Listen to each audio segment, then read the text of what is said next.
Ciao, I'm Valentina and today I'm going to show you how to do frequency separation in Photoshop, how to use it and where to put it in your workflow. So first thing first, what is frequency separation? It is a separation of the image between high frequency that represent the skin texture, the pores, the blemishes, the pimples, the wrinkles, and the low frequency that represent the tones and the colors of the image. We use it basically when we want to have a really clean and natural skin retouch and we don't want to have that fake final result on the skin. So how do we reach it? How do we separate the image between two frequencies? Before going for the frequency separation, always suggest to have a first step, a base step, where it's better to remove all the biggest pimples and skin problems before going on a deeper level of cleaning.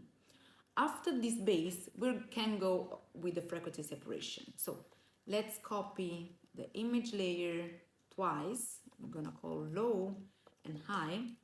We're gonna work on the low first, and we said we have to separate it from the texture. So let's go on filter, noise, dust and scratches, and we're gonna work on the radius. We're gonna separate the colors from the texture. So let's pin it when it's where the image has more texture. In this situation, in this case, is the cheek. And let's work until I don't see the texture anymore. So it looks perfect. As you can see, whatever I pin it, I don't see the texture anymore. I always see colors. Then I'm gonna work on the high one to bring back the texture. So let's go on image, apply image.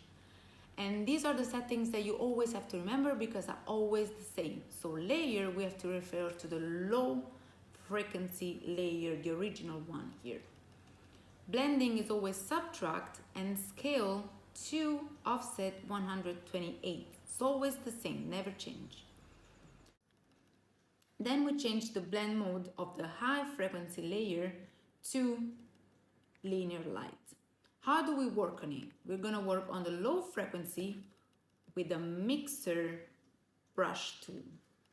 And we're gonna lightly remove all the weird colors on the skin. We never overdo it, just keep it soft and natural.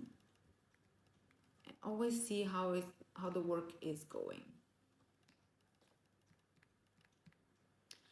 And we work on the high frequency with the clone stamp tool on current layer to remove all the wrinkles and blemishes that need a deeper cleaning. So this is the before and this is the after. I use the frequency separation hair too, and as you can see, I still kept the texture of the image.